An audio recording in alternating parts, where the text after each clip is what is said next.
Donc là, dans cette vidéo, on va voir comment gérer l'erreur. C'est-à-dire que, bon, ça fonctionne hein, quand les champs sont vides. Ça, je diminue un peu là. Donc là, je vais récupérer les identifiants. CTRL-C, CTRL-C, CTRL-V. Donc ça marche, il n'y a pas de souci. Donc là, par contre, si je fais une erreur, donc on voit qu'il y a l'erreur. Donc dans la response data là, parce que ça là, ça vient de response data. Donc response data, donc data response c'est ici. Pourquoi je dis ça? Parce que j'affiche ici le console log de data. Si je désactive data, donc ça c'est le state, hein, on va voir que ça ne s'affiche plus là, le error. On le voit, il s'affiche plus là. Donc oui, donc ça c'est important. C'est-à-dire que quand l'authentification est invalide, et bien dans le state data, je vais mettre l'objet error et la value, le mot de passe est incorrect. Donc tout ça pour dire quoi? Juste un petit complément d'information. Lorsqu'il y a ici un catch, je pensais que l'erreur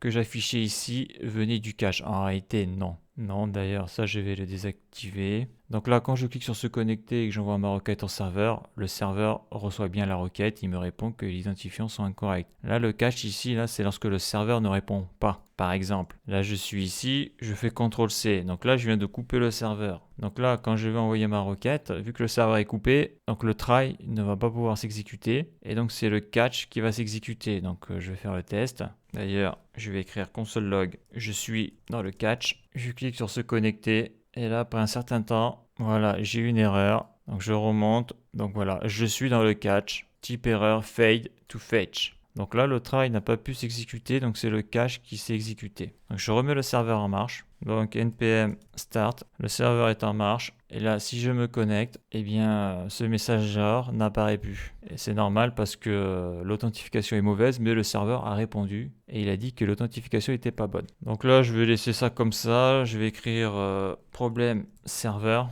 Parce que bon, cette erreur-là m'intéresse pas. Moi, l'erreur qui m'intéresse, c'est lorsque je clique sur connecter, je veux qu'il m'affiche dans la modale que bah, là, le mot de passe est invalide ou que l'email est invalide. Donc, comment on fait ça? Ça va se passer ici. Là. Je vais descendre ça un petit peu. Voilà. Donc, déjà, la première chose qu'il faut savoir, c'est au niveau de la réponse du serveur, donc console log. Donc, moi, ce qui m'intéresse, c'est le response serveur.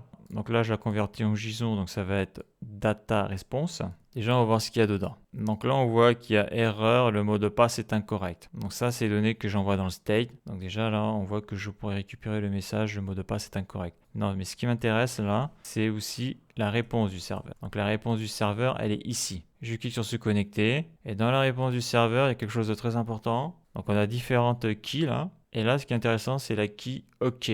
Donc là, on voit qu'elle est à false. Si je mets un bon mot de passe, je clique sur se connecter. Là, on voit que la key est à true. Donc ça veut dire que l'authentification est bonne. Donc ça, c'est hyper important parce que ici, là, je vais mettre une condition. If, et là, il y aura un else. Donc si la réponse, donc si response.ok est à true, donc là c'est le cas, donc ça c'est la réponse. Dans la réponse, je vais sur la clé OK, et si c'est true, donc j'exécute le code qui est ici. Et donc le code que je vais exécuter, ça va être déjà de mettre le state à jour. Donc le body qui est lisible sera mis dans le state, donc il y aura l'email et le password, sachant que quand on a false, dans le data response, on a le message d'erreur. Ça c'est la première chose. Donc si response.ok est à false, ici là, donc le if verra false, donc ça ne sera pas exécuté, c'est ici que le programme va exécuter le code. Et là, je vais faire par exemple console log response.ok est à false. Donc là, je fais un test, je fais une erreur sur le password, je clique sur se connecter et on voit que response.ok est à false. Donc moi, ce qui m'intéresse, c'est pas d'afficher response.ok est à false, c'est d'afficher ma modale. Donc comme on a vu dans des vidéos précédentes, ici j'ai ma modale error, error modale. Error modale ne s'affiche que lorsque error est testé ici. Si error est à true, alors j'exécute tout le code qui est ici. Et on a vu que pour que error soit true, donc déjà de base il annule, donc error lorsqu'il annule, on aura une condition false. Par contre, si on lui met à l'intérieur un objet, error sera à true. En tout cas, quand tu mettras error pour le tester en condition, ici, là, ça sera true. Donc, qu'est-ce que je vais faire? Eh bien, je vais récupérer là ce que j'ai fait ici, là, le setError. Donc, le setError, c'est pour modifier le state qui va gérer l'apparition ou pas de la modale. mais aussi dans le setError, j'y mets un objet pour y mettre différentes propriétés, title et message. Donc ça, je l'enlève et je le mets ici. Donc là, je ne vais pas mettre email invalide, hein, je vais mettre authentification échec. Donc déjà, je vais faire ça. Si je teste, donc on voit que ma modale apparaît bien, il n'y a pas de souci, ça marche. Par contre, ce que je veux là, c'est que le message d'erreur corresponde à ce qu'il y a dans la key error. Donc je clique sur OK, voilà, je descends un peu, super. Donc ça là, faut pas le coder en dur. Et donc on avait vu juste avant que quand je mettais à jour le state et que quand je l'affichais suite à une erreur, on avait erreur de point et le message d'erreur. Donc moi je vais aller directement chercher dans data response qui est ici là, CTRL C, CTRL V, et dedans je vais chercher la key error. Donc théoriquement, maintenant, là j'ai un mot de passe invalide, il devrait m'afficher la modale avec le mot de passe est incorrect. Je clique sur OK. Donc là, si je mets un mot de passe correct, ça marche nickel. Maintenant, je vais mettre un email invalide. On voit que l'utilisateur est inexistant dans la base de données. Ça marche. Je reviens ici, ça marche. Si je supprime tout, je supprime un champ, on a un ou plusieurs champs sont vides. Si je supprime le password, un ou plusieurs champs sont vides. Ça, c'est bon. Là, si je fais CTRL Z, ça revient. Et si je mets un password invalide, je clique sur se connecter, entrer un format de mail valide. Donc on voit que tout fonctionne. Là, je mets un mail qui n'existe pas, authentification, échec, utilisateur existant dans la base de données. Et je reviens sur le mot de passe. Je mets un mot de passe qui est faux et le mot de passe est incorrect. Donc là, tout s'affiche sur ma modale, super. Donc là, on a vu comment contrôler que la réponse du serveur était bonne ou pas avec le response, .ok.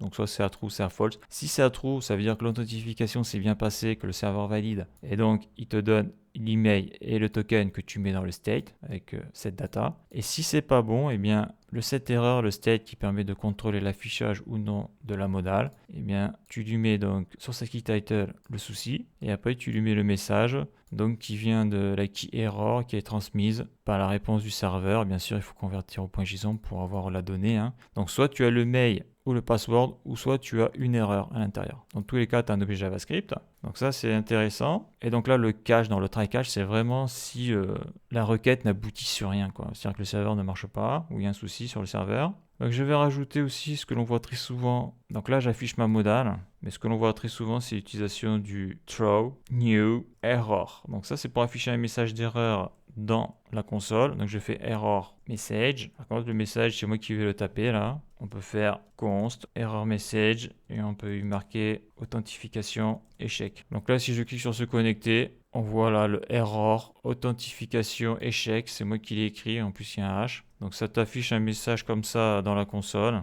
Après, là j'ai mon error message. Après, je peux afficher carrément ça, hein. CTRL C, CTRL V. Donc là, j'affiche carrément à quoi est due l'erreur. Se connecter et on voit erreur, le mot de passe est incorrect. Voilà différentes possibilités. Donc ça, je vais le laisser, hein. Donc à noter que le throw, donc là le throw, bien sûr, ça te fait sortir instantanément du else.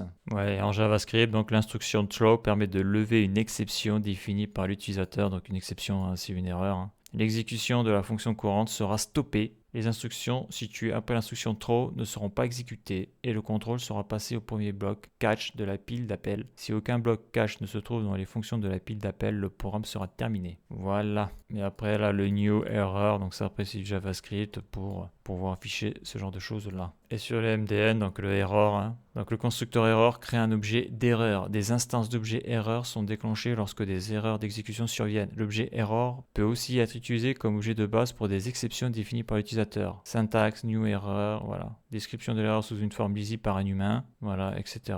Donc tu peux aller voir sur le MDN pour avoir plus d'informations. Donc là c'est super, ça fonctionne, c'est plus stylé que de rien mettre, hein, on est d'accord là-dessus. Voilà, donc la suite dans le prochain épisode.